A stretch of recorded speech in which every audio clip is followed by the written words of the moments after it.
Morning praise card. എൻ്റെ പേര് മഞ്ജു. ദൈവത്തിന്റെ നാമത്തിന് മഹത്വം ഉണ്ടാകട്ടെ. നമ്മുടെ ഉള്ളില് ദൈവത്തിന്റെ വചനം അത് ജീവനായിട്ടുണ്ടായിരിക്കണം. നമ്മുടെ ഉള്ളിൽ ദൈവത്തിന്റെ വചനം നിറഞ്ഞിരിക്കണം. ദൈവത്തിന്റെ വചനം നമ്മുടെ ഉള്ളിൽ ജീവനായിട്ട് വരുന്നത് എങ്ങനെയാന്ന് വെച്ച് കഴിഞ്ഞാൽ, നമ്മൾ വിശ്വാസം ഉള്ളപ്പോൾ ഹോളി സ്പിരിറ്റ് ഗോഡ് ദൈവത്തിന്റെ വചനത്തെ നമ്മുടെ ഉള്ളിൽ ജീവനായിട്ട് അത് ഉണ്ടായിരിക്കും. അപ്പോൾ ദൈവത്തിന്റെ വചനം നമ്മുടെ ആത്മാവിനുള്ള ഭക്ഷണമാണ്. നമ്മുടെ ഉള്ളിൽ ദൈവത്തിന്റെ വചനം ഇല്ലായെങ്കിൽ നമ്മളുടെ ആത്മാവിന്റെ എന്താ പറയുക, വളർച്ച ഉണ്ടാവത്തില്ല. അത് മുരടിച്ചു പോവുക തന്നെ ചെയ്യും, അല്ലെ? അപ്പോ നമ്മൾക്ക് ദൈവത്തിന്റെ വഴി കൂടെ നടക്കാൻ സാധിക്കത്തില്ല.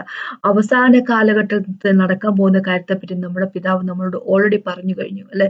അപ്പോ ദൈവം നമ്മളോട് എന്താ പറഞ്ഞിരിക്കുന്നത്? അവസാനം വരെ നിലനിൽക്കുന്നവര് മാത്രമേ ഉള്ളവർക്ക് രക്ഷ കിട്ടത്തുള്ളൂ. രക്ഷ നമ്മളന്ന് യേശുക്രിസ്തുവിനെ വിശ്വസിച്ച് അന്ന് നടന്ന കംപ്ലീറ്റ് ആയ കാര്യമല്ല, അല്ലെ? അത് തീർന്നിട്ടില്ല. ഓരോ ദിവസം നമ്മൾ ദൈവത്തിന്റെ ഒപ്പം നടക്കുമ്പോൾ, അല്ലെ, അവസാനമായിട്ടാണ് നമ്മൾക്ക് റിയൽ ആയിട്ടുള്ള രക്ഷ നമ്മൾക്ക് കിട്ടുക. നമ്മൾ യേശുവിനെ പോലെ ആയിത്തീരുമ്പോൾ, അല്ലെ? അപ്പൊ അതിനായിട്ട് നമ്മൾക്ക് മുമ്പോട്ട് പോകണം. യേശുവിന്റെ വഴി കൂടെ നടന്നേ പറ്റത്തുള്ളൂ. അതിന് നമ്മൾക്ക് വിശ്വാസം ഉണ്ടായിരിക്കണം. വിശ്വാസം എങ്ങനെയാണ് എന്നുള്ളതിന്, നമുക്കുള്ള വിശ്വാസം എന്നുള്ളത് നമ്മുടെ ഹൃദയത്തിന്റെ കണ്ടീഷനെ ഡിപ്പെൻഡ് ചെയ്തിരിക്കും, അല്ലെ? എങ്ങനെയുള്ള ഹൃദയമുള്ളവർ, നമ്മൾ നല്ല പ്രിപ്പയർഡ് ആയിട്ടുള്ള ഹൃദയമാണ്, അല്ലെ? നമ്മൾ ദൈവത്തിന്റെ വചനം വരുമ്പോൾ അത് 100 മേനി വിളയിക്കുന്ന തരത്തിലുള്ള ഒരു ഹൃദയമാണ് നമുക്കുള്ളത്. അതോ എന്താ പറയുക, പാറകൾ ഉള്ള ഒരു ഹൃദയമാണ്, അല്ലെ? പാറയുടെ ടോപ്പിൽ കുറച്ച് മണ്ണുള്ള ഒരു ഭൂമി പോലത്തെ ഒരു ഹൃദയമാണുള്ളത്. അതോ ഉള്ള മുള്ളുകളും ചപ്പുകളും കാടുകളും വളരുന്ന തരത്തിലുള്ള ഹൃദയമാണ് നമുക്കുള്ളത്. അതോ ഇനി നമ്മുടെ ഹൃദയം എന്താ പറയുക, യേശുവിൽ ഉള്ള ഹൃദയമല്ലേ? നമ്മുടെ ഹൃദയത്തിന്റെ സിറ്റുവേഷൻ എങ്ങനെയാന്നുള്ളതിനെ പറ്റി നമ്മൾ കൃത്യമായിട്ടൊന്ന് നമ്മൾ മനസ്സിലാക്കിയിരിക്കണം എപ്പോഴും. അപ്പൊ ഇന്ന് ഞാൻ പറയാൻ ഉദ്ദേശിക്കുന്നത്, ആ പാറയുള്ള, അല്ലെ, മണ്ണ് കുറച്ച് ടോപ്പിലുള്ള പാറയുള്ളതുമായിട്ടുള്ള ആ ഒരു ഹൃദയമുള്ള ഉള്ള തരത്തിലുള്ള ഹൃദയം, അല്ലെ? ആ ഹൃദയത്തെ പറ്റിയാണ് എനിക്കിന്ന് പറയാനുള്ളത്. അപ്പൊ മുമ്പോട്ട് നമുക്കൊന്ന് പ്രാർത്ഥിച്ച ശേഷം സംസാരിക്കാം. കർത്താവേ, ഈ സമയത്ത് നന്ദി പറഞ്ഞു. കർത്താവേ, അങ്ങയുടെ സ്നേഹം പോലത്തെ സ്നേഹമില്ല കർത്താവ്. ഞങ്ങൾ ഒരിക്കൽ പോലും ഉപേക്ഷിച്ച് കളയത്തില്ല എന്നുള്ള അങ്ങയുടെ വാക്കിനായിട്ട് നന്ദി പറയുന്നു. അങ്ങ് എന്നും ഞങ്ങളുടെ കൂടെ ഉണ്ട് എന്നുള്ള നന്ദി പറയുന്നു. കർത്താവേ, ഓ ലോർഡ് ഫാദർ, ഞങ്ങളുടെ ഹൃദയത്തെ ഒന്ന് പരിശോധിക്കണമെന്ന് അപേക്ഷിക്കുക. ഞങ്ങൾ ഇന്ന് പഠിക്കാൻ പോകുമ്പോൾ കർത്താവ്, Lord Father, Holy Spirit God സംസാരിക്കണമെന്ന് അപേക്ഷിക്കുന്നു. കർത്താവെ, എന്നെ കേട്ടുകൊണ്ടിരിക്കുന്ന ആൾക്കാരോട് എല്ലാം കർത്താവെ സംസാരിക്കണമെന്ന് അപേക്ഷിക്കുന്നു. എന്നോട് സംസാരിക്കണമെന്ന് അപേക്ഷിക്കുന്നു. ഞങ്ങളുടെ വഴി കൂടെ നടക്കാനുള്ള കൃപ ഞങ്ങൾക്ക് തരണമെന്ന് അപേക്ഷിക്കുന്നു. അങ്ങയുടെ ഹെൽപ്പിൽ ഞങ്ങൾക്ക് ഒരു കാര്യം ചെയ്യാൻ സാധിക്കത്തില്ല. ഹോളി സ്പിരിറ്റ് ഗോഡ്, അങ്ങയുടെ ഹെൽപ്പില്ലാതെ ഹെൽപ്പില്ലെങ്കിൽ ഞങ്ങൾ വീണു പോവുക തന്നെ ചെയ്യും. അങ്ങനെ ആകാതിരിക്കട്ടെ. യേശുവിന്റെ നാമത്തിൽ തന്നെ നന്ദി. അബ്ബാ ഫാദർ, അങ്ങയുടെ സ്നേഹത്തിന്റെ മകനായിട്ട് ഹോളി സ്പിരിറ്റ് ഗോഡിനോട് നന്ദി പറയുന്നു. യേശുവിന്റെ നാമത്തിൽ തന്നെ ആമേൻ. മാർക്കോസിലേക്ക് വരുമ്പോൾ, മാർക്കോസ് എഴുതിയ സുവിശേഷത്തിൽ മാർക്കോസിന്റെ 4-ാമത്തെ അധ്യായത്തിന്റെ 1 തൊട്ട് 9 വരെയുള്ള വാക്കുകൾ പെട്ടെന്നൊന്ന് വായിക്കാം. മാർക്കോസിന്റെ 4-ന്റെ 1 തൊട്ട് 9 വരെയുള്ള വാക്കുകൾ അത് നമുക്ക് എല്ലാവർക്കും അറിയാവുന്ന ഒരു കാര്യമാണ്, അല്ലെ? വിതയ്ക്കാൻ പോയയാളുടെ കഥ, വിതയ്ക്കുന്നവന്റെ കഥ. അപ്പൊ നമുക്ക് പെട്ടെന്നൊന്ന് വായിക്കാം. ഇങ്ങനെയാണ് പറഞ്ഞിരിക്കുന്നത്: അവൻ പിന്നെയും കടൽക്കരയെ വെച്ച് ഉപദേശിപ്പാൻ തുടങ്ങി. അപ്പോൾ ഏറ്റവും വലിയ പുരുഷാരം അവന്റെ അടുക്കൽ വന്നു കൂടുക കൊണ്ട് അവൻ പടകിൽ കയറി കടലിൽ ഇരുന്നു. പുരുഷാരം ഒക്കെയും കടലരികെ കരയിൽ ആയിരുന്നു. അവൻ ഉപമകളാൽ അവരെ പലതും ഉപദേശിച്ചു. ഉപദേശത്തിൽ അവരോട് പറഞ്ഞത്: കേൾപ്പിൻ, വിതയ്ക്കുന്നവൻ വിതപ്പാൻ പുറപ്പെട്ടു. വിതയ്ക്കുമ്പോൾ ചിലത് വഴിയരികെ വീണു, പറവകൾ വന്നു അത് തിന്നുകളഞ്ഞു. മറ്റു ചിലത് പാറസ്ഥലത്ത് ഏറെ മണ്ണില്ലാത്തടത്ത് വീണു. മണ്ണിന് താഴ്ചയില്ലാകിയാൽ ക്ഷണത്തിൽ മുളച്ചു വന്നു. സൂര്യൻ ഉദിച്ചാറ് ചൂട് തട്ടി വേരില്ലാക്കി കൊണ്ട് ഉണങ്ങിപ്പോയി. മറ്റു ചിലത് മുള്ളിനിടയിൽ വീണു. മുള്ളു മുളച്ചു വളർന്നു അതിലെ ഞെരുക്കിക്കളഞ്ഞു.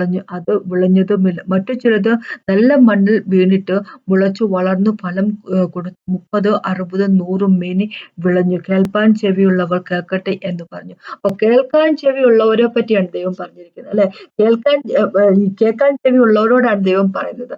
കേൾക്കാൻ ചെവിയുള്ളവർ ആയിരിക്കണം. ഞാൻ പറയുന്നത് നമ്മുടെ ഈ ശരീരത്തിന് ചെവിയെ പറ്റിയല്ല പറയുന്നത്. നമ്മുടെ ഹൃദയത്തിന്റെ ചെവി തുറന്നു തന്നെ ഇരിക്കണം. നമ്മുടെ രക്ഷകൻ സംസാരിക്കുമ്പോൾ, നമ്മുടെ ആട്ടിടയൻ സംസാരിക്കുമ്പോൾ കേൾക്കാനായിട്ട് നമ്മുടെ ഹൃദയത്തിന്റെ ചെവി എപ്പോഴും തുറന്നു തന്നെ ഇരിക്കണം, അല്ലെ? അപ്പൊ കേൾക്കാൻ ചെവിയുള്ളവർ കേൾക്കട്ടെ എന്ന് നമ്മുടെ പിതാവ് നമ്മളോട് പറയും, നമ്മുടെ സൃഷ്ടിച്ചവൻ നമ്മളോട് പറയുകയാണ്, അല്ലെ? അപ്പൊ ഇവിടെ യേശു ഒരു ഉപമയാണ് പറഞ്ഞിരിക്കുന്നത്. അപ്പൊ ഉപമകൾ വഴിയാണ് യേശു സംസാരിച്ചത് അല്ലെ, എല്ലാവരോടും സംസാരിച്ച ഉപമകൾ വഴിയാണ്. അപ്പൊ അദ്ദേഹം തനിച്ചായിരിക്കുമ്പോൾ തന്റെ ശിഷ്യന്മാർ വന്ന് ചോദിക്കും, ഉപമയുടെ എക്സ്പ്ലനേഷൻ കൊടുക്കാൻ പറയുമ്പോൾ യേശു അതിനെ എക്സ്പ്ലെയിൻ ചെയ്ത് കൊടുക്കുക തന്നെ ചെയ്തുകൊണ്ടിരുന്നു അല്ലെ.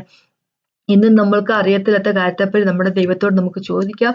ദൈവം അത് തീർച്ചയായിട്ടും നമുക്ക് പറഞ്ഞു തന്നിരിക്കും. അത് വളരെ ഇഷ്ടമുള്ള കാര്യമാണ് യേശുവിന്റെ മക്കൾ യേശുവിലേക്ക് ചെല്ലുക എന്നുള്ളത് അല്ലെ. അപ്പൊ ഇന്ന് ഞാൻ പറയാൻ ഉദ്ദേശിക്കുന്നത് എന്താന്ന് വെച്ച് കഴിഞ്ഞാല് എന്താ പറഞ്ഞ 4ാമത്തെ വാക്കിനെ പറഞ്ഞ് വിതയ്ക്കുവാൻ ചിലത് വഴിയെ അതിനെ പറ്റിയല്ല, മറ്റു ചിലത് പാറസ്ഥലത്ത് ഏറെ മണ്ണില്ലാത്തടത്ത് വീണു മണ്ണ് താഴ്ചയില്ലാക്കിയ ക്ഷണത്തിൽ മുളച്ചു വന്നു അല്ലെ.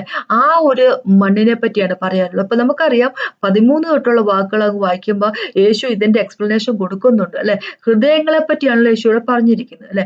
അപ്പൊ ഇവിടെ പറയുവാണ്, ആദ്യമായിട്ട് ഞാൻ ഈ വഴിയരികിൽ വീണ വിത്തുകളെ പറ്റി ആ ഒരു അങ്ങനെയുള്ള ലാൻഡിനെ പറ്റിയുള്ള ഒരു കാര്യം എന്ന് പറഞ്ഞു. നമുക്കറിയാം വഴി എന്ന് പറയുമ്പോൾ അല്ലെ, വഴി എന്ന് പറയുമ്പോൾ യേശു ക്രിസ്തുവാണ്. അപ്പൊ വഴിയരികെ എന്ന് പറയുമ്പോൾ യേശുവിനല്ലാത്തവർ അല്ലെ. അപ്പൊ ഇത് ആദ്യമായിട്ട് ഈ 4 തരത്തിലുള്ള ഹൃദയങ്ങളെ പറ്റി യേശുവിടെ പറഞ്ഞിരിക്കുന്നത്, ഒന്നാമത്തെ ഹൃദയം ഒഴികെ ബാക്കിയുള്ള 3 ഹൃദയങ്ങളെ പറ്റി പറഞ്ഞിരിക്കുന്നത് വിശ്വാസത്തിൽ ഉള്ളവരുടെ ഹൃദയത്തെ പറ്റിയാണ്. അപ്പൊ ഒന്നാമത്തെ ഹൃദയം എന്ന് പറഞ്ഞാൽ വഴിയരികിൽ ഉള്ളവരുടെ ഹൃദയം അല്ലെ. അപ്പൊ അങ്ങനെ വഴിയരികിലായിരിക്കുന്ന ഹൃദയം, ആ ഒരു ഹൃദയത്തെ പറ്റി പറയുമ്പോൾ നമുക്കറിയാം അവർ ചിലപ്പോൾ വിശ്വാസികളായിരുന്നായിരിക്കും ഒരു സമയത്ത്, പിന്നെ ഇപ്പം വഴിയരികിലാണ് എന്ന് പറഞ്ഞാൽ വഴി യേശു ആണെങ്കിൽ യേശുവിൽ അല്ല ഇപ്പൊ ഇത് ചുരുക്കം. പക്ഷെ ചിലപ്പോ അത് ലോകത്തുള്ള ആൾക്കാരെ പറ്റിയും ദൈവം പറഞ്ഞതായിരിക്കും അല്ലെ. അപ്പൊ രണ്ടിനും ചാൻസ് ഉള്ള എല്ലാ വിശ്വാസികളും വിശ്വാസത്തിലാണ് എന്ന് പറയാൻ പറ്റത്തില്ല. എല്ലാവരും ചർച്ചിൽ പോകുന്നവരും യേശു ക്രിസ്തുവിലാണെന്നുള്ള കാര്യം നമുക്ക് ഒരിക്കലും ഗ്യാരണ്ടി ചെയ്യാൻ പറ്റുന്ന ഒരു കാര്യമില്ല. പലരുടെയും ഹൃദയം ലോകത്തിന്റെ പാട്ടടഞ്ഞിരിക്കുന്നവരാണ് അല്ലെ. അപ്പൊ നമുക്കറിയാം താഴേക്ക് വരുമ്പോ ദൈവം പറഞ്ഞിട്ടുണ്ട്, മുള്ളുകളുള്ള ഒരു സ്ഥലത്തെ പറ്റിയും പറഞ്ഞിട്ടുണ്ട്. മറ്റു ചിലരുടെ മുള്ളിനിടയിൽ വീണ വിത്തിനെ പറ്റിയും പറഞ്ഞിട്ടുണ്ട്. മറ്റു ചിലത് മുള്ളിനിടയിൽ വീണ്, 7ാമത്തെ വാക്ക്, മുള്ളു മുളച്ചു വളർന്ന് അതിന്റെ ഞെരുകിക്കളയുന്നു, അത് വിളഞ്ഞതുമില്ല. അപ്പൊ ഇവിടെ മുള്ളെന്ന് പറഞ്ഞിരിക്കുന്ന വളരെയധികം ആകുലതകളും അല്ലെ, care, concerns of the world അങ്ങനെ അതിനെ പറ്റി പറഞ്ഞിരിക്കുമല്ലോ. പക്ഷെ ഇവിടെ വേ സൈഡ് എന്ന് പറഞ്ഞിരിക്കുന്നത് അല്ലെങ്കിൽ വഴിയരികെ എന്ന് പറയുമ്പോൾ യേശുക്രിസ്തുവിൽ അല്ലാത്തവർ അല്ലെ. അപ്പൊ അങ്ങനെ വഴിയരികിൽ, അപ്പൊ നേരത്തെ ഞാൻ പറഞ്ഞില്ല വഴി യേശുവാണെന്ന് പറഞ്ഞ പറ്റി. അപ്പൊ ചിലരെങ്കിലും ഇങ്ങനെ വിചാരിക്കും, അപ്പൊ വഴിയിൽ എങ്ങനെ നമുക്ക് വിത്ത് വിതയ്ക്കാൻ സാധിക്കും എന്ന് വിചാരിക്കും. അപ്പം അങ്ങനെ ഒരു ഭൂമി ഉണ്ടാകാൻ പറ്റും. വഴിയുടെ നടുക്കൊരു ഭൂമി വെച്ച് അതിന്റെ നടുക്കിൽ നമുക്ക് വിത്ത് വിതയ്ക്കാൻ സാധിക്കും. അങ്ങനെ ഒരു ചെറുതാണെങ്കിൽ ആർക്കെങ്കിലും ഒരു സംശയം ഉണ്ടെങ്കിൽ ഇങ്ങനെയാണ് നമ്മൾ കൊളോസ്യർക്കെഴുതിയ ലേഖനത്തിലേക്ക് പോവുകയാണെങ്കിൽ 1ാമത്തെ ചാപ്റ്ററിൽ 15, 16, 17 ഒക്കെ വാക്കുകൾ. അപ്പൊ ഇംഗ്ലീഷ് ബൈബിൾ ഒന്ന് വായിക്കണമെന്ന് അപേക്ഷിക്കുന്ന ന്യൂ കിങ് ജെയിംസ് വേർഷനിലേക്ക്, കിങ് ജെയിംസ് വേർഷനിലൊക്കെ വായിക്കാൻ നമുക്ക് അറിയാൻ പറ്റും.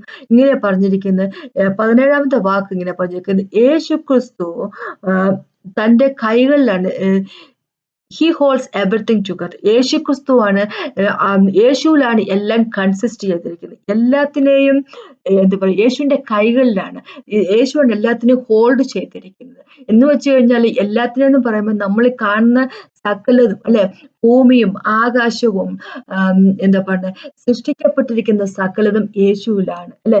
യേശു ഒരു വ്യക്തിയാണ്, യേശു ഒരു സ്ഥലമാണ്. എന്ന് വെച്ച് കഴിഞ്ഞാൽ സ്ഥലം എന്ന് പറഞ്ഞു വെച്ചാൽ യേശുവിലാണ് എല്ലാം വരുന്നത്, എല്ലാം അടങ്ങിയിരിക്കുന്ന യേശുവിലാണ് അല്ലെ. യേശുവിന്റെ കയ്യിലാണ് എല്ലാം ഉള്ളത്, എല്ലാത്തിലും നിറഞ്ഞിരിക്കുന്ന യേശുവാണ്. അപ്പൊ എന്ന് പറയുമ്പോൾ അപ്പോൾ നമുക്കറിയാം യേശു തന്നെയാണ് വഴിയും സത്യവും അല്ലെ. അപ്പൊ പിതാവിലേക്കുള്ള വഴി യേശുവാണ്. അപ്പൊ അങ്ങനെ ആകുമ്പോൾ വേ സൈഡ് എന്ന് പറയുമ്പോൾ വഴി അരികിലെന്ന് പറയുമ്പോൾ യേശുവിൽ അല്ലാത്തവർ എന്നാണ് ഉദ്ദേശിച്ചിരിക്കുന്നത് അല്ലെ. ഇന്ന് യേശുവിൽ അല്ലാത്തവർ, ഹൃദയം യേശുവിൽ അല്ലാത്തവർ അല്ലെ. എന്ന് വെച്ച് കഴിഞ്ഞാൽ ഫിസിക്കലി അവർ യേശുവിലായിരിക്കാം. അപ്പൊ നേരത്തെ ഞാൻ പറഞ്ഞ പോലെ എല്ലാം ഈ ലോകത്തിൽ കാണുന്ന സൂര്യനും ചന്ദ്രനും എന്താ പറയുക, എല്ലാം ഗാലക്സിയും വെള്ളവും നമുക്ക് കാണാൻ പറ്റുന്ന സകല കാര്യങ്ങളും യേശുവിലായിരിക്കുമ്പോൾ എന്താ പറയുക, വഴി അരിയിലുള്ള ഹൃദയമുള്ളവരുടെ ശരീരമെല്ലാം ദൈവത്തിൽ തന്നെയായിരിക്കാം അല്ലെ. എല്ലാം ഈ ഭൂമി മൊത്തം ദൈവത്തിലായിരിക്കാം, പക്ഷെ അവരുടെ ഹൃദയം ദൈവത്തിലായിരിക്കത്തില്ല അല്ലെ? ഹൃദയം വേറെ എവിടെയെങ്കിലും ഒക്കെ ആയിരിക്കും. അപ്പൊ അങ്ങനെയുള്ളവര് ഈ ലോകത്തുള്ള വ്യക്തികൾ അങ്ങനെയാണ്. കുറച്ച് വിശ്വാസത്തിൽ ഉള്ളവരും അങ്ങനെയും ചിലരെങ്കിലും ഒക്കെ ഉണ്ട്. നമുക്കെല്ലാവർക്കും അറിയാവുന്ന കാര്യങ്ങളാണ് ഇതൊക്കെ. അപ്പൊ അങ്ങനെയുള്ളവർക്ക് ഹൃദയത്തിലേക്ക് വിത്തിടും. വിത്തെന്ന് പറയുന്നത് ദൈവത്തിന്റെ വചനമല്ല. ഒരിക്കൽ പോലും നശിച്ചു പോകാത്ത വിത്ത്. അല്ലെ? ആ വിത്ത് യേശുവിന്റെ വചനം. വചനം വരുമ്പോ പിശാച് വന്ന് എടുത്തുകൊണ്ട് പോകുക തന്നെ ചെയ്യും. അല്ലെ? ഇനി എനിക്ക് പറയാനുള്ളത് എന്താന്ന് വെച്ച് കഴിഞ്ഞാൽ നാലാമത്തെ എന്താ അഞ്ചാമത്തെ വാക്കിനെ പറഞ്ഞിരിക്കുന്നത് 5-6 മറ്റു ചിലത് പാറസ്ഥലത്ത് ഏറെ മണ്ണില്ലാത്തടത്ത് വീണു മണ്ണിന് താഴ്ചയില്ലായകൊണ്ട് ക്ഷണത്തിൽ മുളച്ചു വന്ന് സൂര്യൻ ഉദിച്ചാറെ ചൂട് തട്ടി വേരിലായി കൊണ്ട് ഉണങ്ങിപ്പോയി. അപ്പൊ ഹൃദയം ഇവിടെ ദൈവം പറഞ്ഞിരിക്കുന്ന ഹൃദയത്തിന് കുറച്ച് ഇപ്പൊ ഒരു സ്ഥലവുമായിട്ട് ഉപമിക്കുവാണെങ്കിൽ കുറച്ച് മണ്ണുണ്ട്, താഴെ പാറയാണ് അല്ലെ? അപ്പൊ പാറ കാണിക്കുന്ന വിശ്വാസം ഇല്ലായിരിക്കുകയാണ് അല്ലെ? കുറച്ച് വിശ്വാസമുണ്ട്, എന്നാൽ കംപ്ലീറ്റ് ഇട്ട് വിശ്വാസം ഇല്ല താനും അല്ലെ? വചനം കേൾക്കുമ്പോൾ താല്പര്യമാണ്, അത് ഏറ്റെടുക്കും.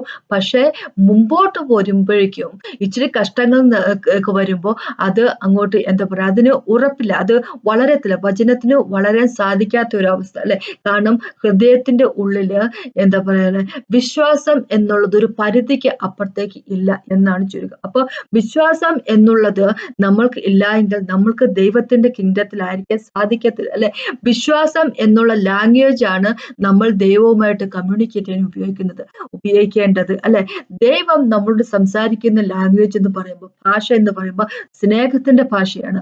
ദൈവം സ്നേഹത്തിൽ കൂടെയാണ്. ദൈവം ഉപയോഗിക്കുന്ന ലാംഗ്വേജ് സ്നേഹമായിരിക്കുമ്പോൾ നമ്മൾ തിരിച്ച് കമ്മ്യൂണിക്കേറ്റ് ചെയ്യേണ്ട ലാംഗ്വേജ് എന്ന് പറഞ്ഞാൽ അത് വിശ്വാസമായിരിക്കണം. വിശ്വാസത്തിൽ അല്ല എങ്കിൽ സംസാരിക്കുന്നതെങ്കിൽ അല്ലെ, വിശ്വാസത്തിലല്ല നമ്മൾ മൂവ് ചെയ്യുന്നെങ്കിൽ നമുക്ക് മൂവ് ചെയ്യാൻ സാധിക്കത്തില്ല, ദൈവത്തിന്റെ കിങ്ഡത്തിലായിരിക്കാൻ പറ്റത്തില്ല. അപ്പൊ വിശ്വാസമില്ലെങ്കിൽ എന്ത് പറ്റും?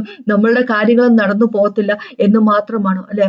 അത് മാത്രമാണോ സംഭവിക്കാൻ പോകുന്നത്? അപ്പൊ നമുക്ക് എബ്രായർക്ക് ലേഖനത്തിൽ 11-ാമത്തെ ചാപ്റ്ററിലൊക്കെ നമുക്ക് വായിക്കുന്നില്ല, വിശ്വാസ വീരന്മാരെ പറ്റി പറയുമ്പോൾ അവർക്ക് ഓരോ കാര്യങ്ങൾ നേടിയത് അല്ലെ? എബ്രഹാമിന് ഐസക്കിനെ കിട്ടിയ വിശ്വാസം കൊണ്ട്. അപ്പൊ നമുക്ക് കുറെ കാര്യങ്ങൾ കിട്ടുന്നതിനെ പറ്റി മാത്രമാണ് നമ്മൾ വിശ്വാസം കൊണ്ട് പറ്റി ഉദ്ദേശിക്കുന്നത്. അങ്ങനെയാണ് ദൈവം പറഞ്ഞിരിക്കുന്നത് അല്ലെ? ദൈവം പറയുന്ന വിശ്വാസം ഇല്ലെങ്കിൽ നമുക്ക് അണ്ടർസ്റ്റാൻഡിങ് ഉണ്ടാകത്തില്ല അല്ലെ? ദൈവത്തെ മനസ്സിലാക്കാൻ നമുക്ക് സാധിക്കത്തില്ല. ഞാൻ എന്താ അതുകൊണ്ട് ഉദ്ദേശിച്ചെന്ന് വെച്ച് കഴിഞ്ഞാൽ, എബ്രായർക്ക് ലേഖനത്തിന്റെ 11-ാമത്തെ ചാപ്റ്ററിലേക്ക് തന്നെ പോകണം. 3-ാമത്തെ വാക്കില് ഇങ്ങനെ പറഞ്ഞിരിക്കുന്നത്, ഈ കാണുന്ന ലോകത്ത്, എബ്രായർക്ക് ലേഖനത്തിന്റെ 11-ാമത്തെ ചാപ്റ്റർ 3-ാമത്തെ വാക്ക് ഇങ്ങനെ പറഞ്ഞിരിക്കുന്നത്, ഈ കാണുന്ന ലോകത്തിന് ദൃശ്യമായതല്ല കാരണം എന്ന് വരുമാറ് ലോകം ദൈവത്തിന്റെ വചനത്താൽ നിർമ്മിക്കപ്പെട്ടത് നാം വിശ്വാസത്താൽ അറിയുന്നു അല്ലെ? അവിടെ അറിവ് കിട്ടിയിരിക്കുന്നത് ഈ എന്താ പറയാ, വിശ്വാസം വഴിയാണ്. നമുക്ക് അറിവ് കിട്ടുന്ന വിശ്വാസം വഴിയാണ്. ഈ ലോകത്ത് കാണുന്നത് ആൾക്കാർ പറയുന്ന ബിഗ് ബാങ് തിയറി പോലെ ഉണ്ടായതല്ലേ ലോകം എന്നുള്ളത് നമ്മൾക്ക് മനസ്സിലാകുന്നത്, നമുക്ക് അറിവ് കിട്ടുന്നത് അല്ലെ എങ്ങനെയാണ്? വിശ്വാസം വഴിയാണ്. നമ്മൾ വിജ്ഞാനമുള്ളവരായിരിക്കണമെന്നും അറിവുള്ളവരായിരിക്കണമെന്നും നമ്മുടെ ദൈവം ആഗ്രഹിക്കുന്നു അല്ലെ? നമ്മുടെ ദൈവത്തിന്റെ അറിവിൽ നമ്മൾ ആശ്രയിക്കുന്ന വ്യക്തികളായിരിക്കണമെന്ന് ദൈവം ആഗ്രഹിക്കും. അതാണ് നമ്മളെ പറ്റി തീരുമാനം, ആഗ്രഹം മാത്രം, തീരുമാനം അതാണ്. ദൈവത്തിന്റെ വിജ്ഞാനത്തിൽ നടക്കുന്ന വ്യക്തികളായിരിക്കും, ദൈവത്തിന്റെ മക്കളായിരിക്കും. അതിനാണല്ലോ നമ്മൾ വിളിച്ചിരിക്കുന്നത്. നമ്മളെ യേശുവിന്റെ രക്തം കൊണ്ട് വീട്ടെടുത്തിരിക്കുകയാണ്. എഫെസ്യർക്കെഴുതിയ ലേഖനത്തിൽ 2-ാമത്തെ ചാപ്റ്ററിൽ ഇങ്ങനെ പറഞ്ഞു, നമ്മൾ മരിച്ചവരായിരുന്നു അല്ലെ?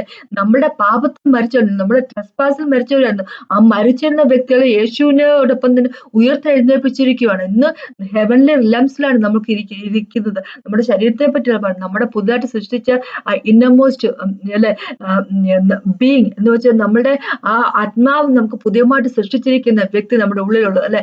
ആ വ്യക്തി ഇന്നത്തെ സ്ഥാനം എന്ന് പറഞ്ഞാൽ യേശുവിന്റെ ഒപ്പം ഹെവൻലി റിലംസിലാണ് അല്ലെ? അപ്പൊ അവിടെയാകുമ്പം എന്താ പറയുന്നത്, ആ വ്യക്തിക്ക് മുമ്പോട്ടുള്ള ജീവിതം എന്ന് പറഞ്ഞ വിശ്വാസം കൊണ്ടേ സാധിക്കത്തുള്ളൂ അല്ലെ? ദൈവത്തിനെ പ്രീതിപ്പെടുത്തണമെങ്കിൽ, ദൈവത്തിന്റെ വഴി കൂടെ നടക്കണമെങ്കിൽ നമ്മൾ ഇന്ന് ദൈവം ആക്കി വെച്ചിരിക്കുന്ന ആ ഒരു തലത്തിൽ നമ്മൾ മുമ്പോട്ട് പോകണമെങ്കിൽ വിശ്വാസമില്ലാതെ നമുക്ക് സാധിക്കത്തില്ല അല്ലെ? നമ്മൾക്ക് വിജ്ഞാനം കൂടിയേ പറ്റത്തുള്ളൂ അല്ലെ? നമ്മൾക്ക് അറിവുണ്ടായേ പറ്റത്തുള്ളൂ. ദൈവത്തിന് ഒരിക്കൽ പോലും നമ്മളെ എന്താ പറഞ്ഞ ബൈ സർപ്രൈസ് ആരെയും എടുക്കണമെന്ന് താല്പര്യമില്ല. എന്ന് പറഞ്ഞു കഴിഞ്ഞാൽ എന്താ ഉദ്ദേശം എന്ന് വെച്ച് കഴിഞ്ഞാല്, ഇനി ലോകത്ത് മുമ്പോട്ട് വരാൻ പോകുന്ന കാര്യത്തെ പറ്റി, ഇത്രയും നാളും വന്നതിനെ പറ്റി എല്ലാ കാര്യങ്ങളും കൃത്യമായിട്ട് നമ്മുടെ ബൈബിളിൽ എഴുതി വെച്ചിട്ടുണ്ട് ദൈവം അല്ലെ? എല്ലാം എഴുതി വെച്ചു. നമ്മള് ന്യൂസ് പേപ്പറിനെക്കാളും അപ് ടു ഡേറ്റ് ആണ് നമ്മളുടെ ബൈബിൾ എന്ന് പറഞ്ഞാല്. നമ്മളുടെ ബൈബിളിൽ ദൈവം എഴുതാത്ത ഒരു കാര്യം ഈ ലോകത്ത് നടക്കുന്നില്ല, അല്ലെ? അപ്പൊ അങ്ങനെയാകുമ്പോ എന്താ പറയണേ, ഒരു കാര്യം ലോകത്ത് നടക്കുന്നില്ലെന്ന് പറഞ്ഞു കഴിഞ്ഞാൽ അങ്ങോട്ടും ഇങ്ങോട്ടും ആൾക്കാർ വഴക്കുണ്ടാക്കുന്നതിനെ പറ്റിയോ അങ്ങനത്തെ കാര്യങ്ങള് പിടിച്ചുപറി കൊല അങ്ങനത്തെ കാര്യത്തെ പറ്റിയില്ല പറഞ്ഞ്.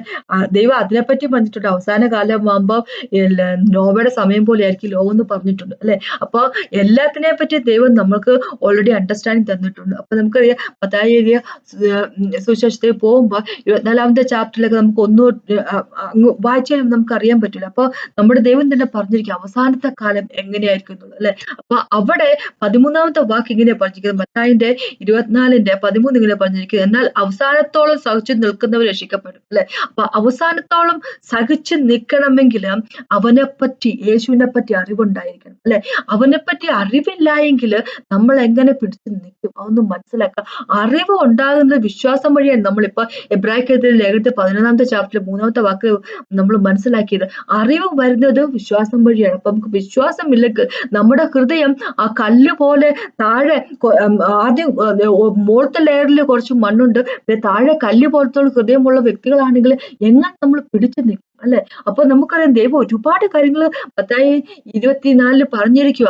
9 തൊട്ട് 12 വരെയുള്ള വാക്ക് ഇങ്ങനെ പറഞ്ഞിരിക്കുന്നു, അന്ന് അവൻ നിങ്ങളെ ഉപദ്രവത്തിന് ഏൽപ്പിക്കുകയും കൊല്ലുകയും ചെയ്യും. എന്റെ നാമനിമിത്തം സകല ജാതികൾ നിങ്ങളെ പകരും.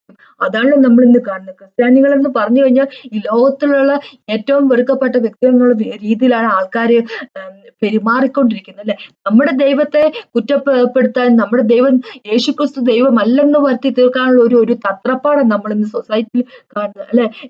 എന്താ പറയുക, യേശുക്രിസ്തുവിനെ വിശ്വസിക്കുകയും യേശുവിന് വേണ്ടി നിൽക്കുകയും ചെയ്യുന്ന വ്യക്തികളെ നശിപ്പിച്ചു കളയാനുള്ള ഒരു തത്രപ്പാടാണ് നമ്മൾ ഇന്ന് കാണുക തന്നെ ചെയ്യുന്നത്, അല്ലെ? മുസ്ലിംകൾ അവരുടെ ഖുറാനിൽ എഴുതി വെച്ചിരിക്കുന്നത് ക്രിസ്ത്യൻസിനെ നശിപ്പിച്ചു കളയാന്നുള്ള രീതിയിലാണ് എഴുതി വെച്ചിരിക്കുന്നത്. അപ്പൊ അങ്ങനെയാകുമ്പോ എന്താ പറയുന്നത്, നമ്മൾക്ക് അവസാനം വരെ പിടിച്ചു നിൽക്കണമെങ്കിൽ നമ്മുടെ ഉള്ളിൽ വിശ്വാസമില്ലെങ്കിൽ നമുക്ക് പിടിച്ചു നിൽക്കാൻ സാധിക്കത്തില്ല, അല്ലെ?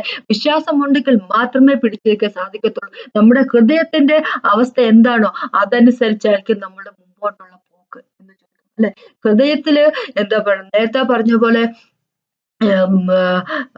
എന്താ ആ ഹൃദയം അതില് നിറയെയധികം മുള്ളും ആവശ്യമില്ലാത്ത കാര്യം കാടും പടലയും ഉള്ള ഹൃദയമുള്ളവരാണെങ്കിൽ, അല്ലെ, ദൈവത്തിന്റെ വചനത്തിന് വളരാൻ സാധിക്കത്തില്ല.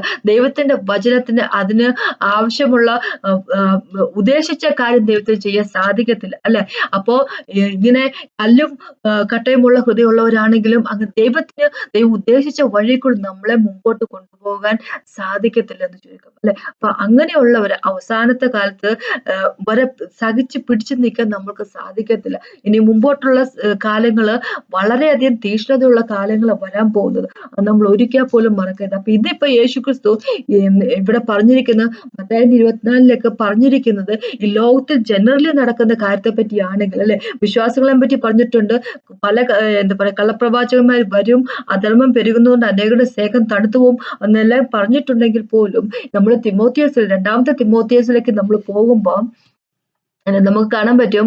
2ാമത്തെ തിമോത്തിയോസിന്റെ 3ാമത്തെ ചാപ്റ്ററിൽ ദൈവം 1 തൊട്ട് 5 വരെയുള്ള കൃത്യമായിട്ട് പറഞ്ഞിരിക്കുക, വിശ്വാസികളെ പറ്റി പറഞ്ഞിരിക്കുക. എങ്ങനെയുള്ള വ്യക്തികളായിരിക്കും വിശ്വാസികൾ, അല്ല എല്ലാവരെയും പറ്റിയല്ല പറഞ്ഞിരിക്കുന്നത്, ഇങ്ങനെയുള്ള വ്യക്തികൾ ഉണ്ടാകും എന്നാണ് ദൈവം പറഞ്ഞിരിക്കുന്നത്. അപ്പൊ വിശ്വാസികളെ പറ്റിയാണ് പറഞ്ഞിരിക്കുന്നത്. ഞാൻ പറഞ്ഞ എന്തുകൊണ്ടാന്ന് വെച്ച് കഴിഞ്ഞാല് നമ്മൾക്കറിയാം എല്ലാ ലെറ്ററുകളും എപ്പസൽസ് മൊത്തം എഴുതിയിരിക്കുന്ന ചർച്ചുകൾക്ക് വേണ്ടിയാണ്, അല്ലെ? ഇപ്പൊ പോള് എഴുതിയിരിക്കുന്ന ഗലാത്യർക്കുള്ള ലേഖനം എഴുതിയിരിക്കുന്ന കൊളോഷ്യൻസും ഫിലിപ്പിയൻസും എഫേഷ്യൻസും അതെല്ലാം എഴുതിയിരിക്കുന്നത് എന്താ പറയുക ചർച്ചുകൾക്ക് വേണ്ടിയാണ്. തിമോത്തി എന്ന് പറയുമ്പോൾ തിമോത്തി ഒരു ഇവാഞ്ചലിസ്റ്റ് ആയിരുന്നു, ഒരു പാസ്റ്റർ ആയിരുന്നു, അല്ലെ? അപ്പൊ ലോകത്ത് നടക്കുന്ന ആൾക്കാരെ പറ്റി, ലോകത്തുള്ള ആൾക്കാരെ പറ്റി തിമോത്തിയോട് പറഞ്ഞിട്ട് യാതൊരു കാര്യമില്ലല്ലോ. ലോകത്തുള്ള ആൾക്കാർ അങ്ങനെ ആയിരിക്കും എന്നുള്ള കാര്യം മനസ്സിലാക്കാനുള്ള കൃപയൊക്കെ തിമോത്തിക്ക് ഉണ്ടല്ലോ. അപ്പൊ അത് പറഞ്ഞിട്ട് കാര്യമില്ല. പക്ഷെ ഇവിടെ പോൾ ഒരു സ്പിരിച്വൽ ഫാദർ എന്ന നിലയിൽ തന്റെ സ്പിരിച്വൽ സൺ ആയിട്ടുള്ള തിമോത്തിയോട് പറഞ്ഞു കൊടുക്കും, തിമോത്തി ഇനി വരുന്ന കാലത്ത് നടക്കാൻ പോകുന്ന കാര്യങ്ങൾ ചർച്ചിലുള്ള ആൾക്കാര് ചിലരെങ്കിലും ഒക്കെ ഇങ്ങനെയുള്ള വ്യക്തികളായിരിക്കും. അപ്പോ അത് നോക്കി കണ്ടൊക്കെ ജീവിക്കുക, അല്ലെ? അപ്പൊ ഇവിടെ പറഞ്ഞിരിക്കുന്ന 2ാമത്തെ തിമോത്തിക്കകത്ത് അധ്യായത്തിൽ 3ാമത്തെ ചാപ്റ്ററിൽ ഇങ്ങനെ പറഞ്ഞിരിക്കുന്ന 1 തൊട്ട് 5 വരെയുള്ള വാക്കുകൾ പെട്ടെന്ന് നമുക്കൊന്ന് വായിക്കാം. ഇങ്ങനെ പറഞ്ഞിരിക്കുന്നത്, അന്ത്യകാലത്ത് ദുർഘട സമയങ്ങൾ വരും. വരും എന്നറിയുക. നമ്മുടെ യേശു നമ്മളോട് പറഞ്ഞിരിക്കുന്ന കാര്യം അല്ലെ. അന്ത്യകാലത്ത് ദുർഘട സമയങ്ങൾ വരും എന്നറിയുക. ഇപ്പൊ അന്ത്യകാലം അടുത്തുകൊണ്ടേയിരിക്കുന്നു. പല കാര്യങ്ങളാണ് നമ്മൾ കാണുന്നത് അല്ലെ. ഇപ്പൊ കുറച്ച് ദിവസങ്ങൾക്ക് മുമ്പാണ് ഒരു ഒളിമ്പിക്സ് നടന്നത് അല്ലെ. ആ ഒളിമ്പിക്സിന്റെ അത് ഓപ്പണിംഗ് സെറമണിയും ക്ലോസിംഗ് സെറമണിയും എല്ലാം പിശാചിന്റെ തീമായിരുന്നു. അവരപ്പൊ അങ്ങനെ ഒരു രീതിയിലേക്ക് സമൂഹം അധപ്പതിച്ചു പോയിക്കൊണ്ടിരിക്കും അല്ലെ. ദൈവത്തെ സൃഷ്ടാവിനെ തള്ളിക്കളഞ്ഞുകൊണ്ട് സൃഷ്ടിക്കപ്പെട്ടതിന്റെ പുറകെ പോവുകയും പിശാചിന്റെ അനുയായികളാകാൻ താല്പര്യപ്പെടുകയും ചെയ്യുന്ന ഒരു കാഴ്ച നമ്മൾ ഇന്ന് കാണുന്നത്. അപ്പോൾ അങ്ങനത്തെ ഒരു അവസ്ഥയാണ് ഇനി ഇപ്പൊ നടക്കുന്നത്. ഇനി അതിനേക്കാളൊക്കെ വളരെയധികം മോശപ്പെട്ട അവസ്ഥയിലേക്ക് ലോകം മാറുക തന്നെ ചെയ്യും അല്ലെ. അപ്പൊ ഇവിടെ പറയാ വിശ്വാസികള് ചിലരെങ്കിലും എങ്ങനെയായിരിക്കുമ്പോൾ ഇതിനെ പറ്റി പറയുക. 2ാമത്തെ വാക്കോട്ട് 5ാമത്തെ വാക്ക് വരെ പറയുക ഇങ്ങനെ: മനുഷ്യ സ്വസ്നേഹികളും ദ്രവ്യാഗ്രഹികളും വമ്പു പറഞ്ഞ അഹങ്കാരികളും ദൂഷകന്മാര് അമ്മയപ്പന്മാര് അനുസരിക്കാത്തവരും നന്ദി കെട്ടവരും അശുദ്ധന്മാരും വാത്സല്യമില്ലാത്തവരും ഇണങ്ങാത്തവരും ഏഷണിക്കരും അജീതേന്ദ്രിയന്മാരും ഉഗ്രന്മാരും സൽഗുണദോഷികളും ദ്രോഹികളും ധാർഷ്ട്യക്കാരും നിഗളിക്കുന്നവരുകളുമായി ദൈവപ്രിയമില്ലാതെ ഭോഗപ്രിയരായി ഭക്തിയുടെ വേഷം ധരിച്ച് അതിന്റെ ശക്തി ത്യജിക്കുന്നവരുമായിരിക്കും. ഒരു രീതിയിലുള്ള ഒരു ഭക്തി കാണിക്കുന്നവർ അല്ലെ, ഒരു തരത്തിലുള്ള ഒരു വിശ്വാസം കാണിക്കുന്നവർ അല്ലെ, പക്ഷെ ഉള്ളിൻ്റെ ഉള്ളിൽ വിശ്വാസം ഇല്ലാത്ത ആൾക്കാർ അല്ലെ, ഈ ലോകത്തുള്ള ആൾക്കാരെക്കാളും മോശപ്പെട്ട രീതിയിലുള്ള ജീവിതം ജീവിക്കുന്ന തലത്തിലുള്ള പല വിശ്വാസികളും ഉണ്ടാകും എന്നാണ് പോള് തിമോത്തിയോട് പറഞ്ഞിരിക്കുന്നത്. അപ്പൊ പോള് തിമോത്തിക്ക് കൊടുത്ത വാണിംഗ് തന്നെയാണ് നമുക്ക് എല്ലാവർക്കും തരുന്ന വാണിംഗ്. അപ്പൊ അങ്ങനത്തെ ഒരു അവസ്ഥയിലേക്ക് ആണ് ഇന്നത്തെ സമൂഹവും ചർച്ചും ഒക്കെ പോയിക്കൊണ്ടിരിക്കുന്നെങ്കിൽ, അപ്പൊ നമുക്കറിയാം ഇനി 4ാമത്തെ ചാപ്റ്ററിലേക്ക് വരുമ്പോൾ പോള് തന്നെ പറഞ്ഞിട്ടുണ്ട്, അവർക്ക് സൗണ്ട് ആയിട്ടുള്ള ഡോക്ടറിൻ, ദൈവത്തിൽ നിന്നുള്ള വചനം കേൾക്കാൻ താല്പര്യമുള്ള ആൾക്കാരായിരിക്കണമെന്നില്ല ഇനി അങ്ങോട്ട് മുമ്പോട്ട് വരുന്ന വിശ്വാസികൾ. അപ്പൊ അവർക്ക് കാതിന് ഇമ്പമുള്ള കാര്യങ്ങൾ കേൾക്കാൻ മാത്രം താല്പര്യമുള്ള വിശ്വാസികൾ ഉണ്ടാകുന്ന ഒരു കാലം വരുന്നു. അങ്ങനെയാകുമ്പോൾ നമ്മൾക്ക് പിടിച്ചു നിൽക്കണമെങ്കിൽ ഒക്കെ അങ്ങനെയുള്ള ഒരു ചർച്ചിന്റെ പാർട്ടായിട്ടാണ് നമ്മളെങ്കിൽ, അങ്ങനെയുള്ള സമൂഹത്തിലാണ് നമ്മളെങ്കിൽ എങ്ങനെ നമുക്ക് പിടിച്ചു നിൽക്കാൻ സാധിക്കും? പിടിച്ചു നിൽക്കാൻ സാധിക്കണമെങ്കിൽ ഒരൊറ്റ കാര്യം മാത്രമേ ആവശ്യമുള്ളൂ, വിശ്വാസം അല്ലെ.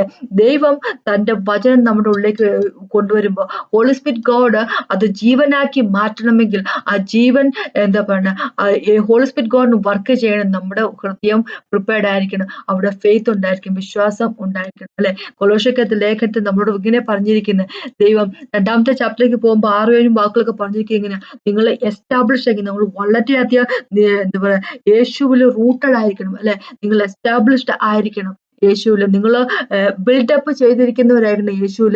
അല്ലെങ്കിൽ എന്ത് പറ്റുമെന്ന് വെച്ച് കഴിഞ്ഞാൽ അത് നമുക്ക് പറ്റത്തില്ല. ഈ കാലത്തിന്റെ ഇനി വരുന്ന കാലത്ത് നമുക്ക് പിടിച്ചിരിക്കാൻ സാധിക്കത്തില്ല അല്ലെ. അപ്പൊ അങ്ങനെയാകുമ്പോൾ എന്താ പറയുന്നത്, നമ്മുടെ ഹൃദയത്തെ നമ്മൾ പരിശോധിക്കുക. എല്ലാ ദിവസവും നമുക്ക് ഹൃദയത്തെ പരിശോധിച്ചുകൊണ്ടേ ഇരിക്കുക. ഹൃദയത്തിന്റെ കണ്ടീഷൻ എന്താ? ദൈവം എന്റെ ഹൃദയം അതിന്റെ ഉള്ളിന്റെ എവിടെയെങ്കിലും എന്താ പറയുന്നത് അങ്ങേരുടെ കയ്യിലേക്ക് തരാത്ത ഏരിയ എനിക്കുണ്ടോ അല്ലെ, കല്ല് പോലെ ഉള്ള ഒരു ഭാഗങ്ങൾ എനിക്കുണ്ടോ, എനിക്ക് വിശ്വാസമില്ലാത്ത ഭാഗങ്ങൾ ഉണ്ടോ അല്ലെ, എന്റെ ജീവിതത്തിന്റെ എല്ലാ ഏരിയയും ഞാൻ അങ്ങയിലേക്ക് സമർപ്പിച്ചതാണോ?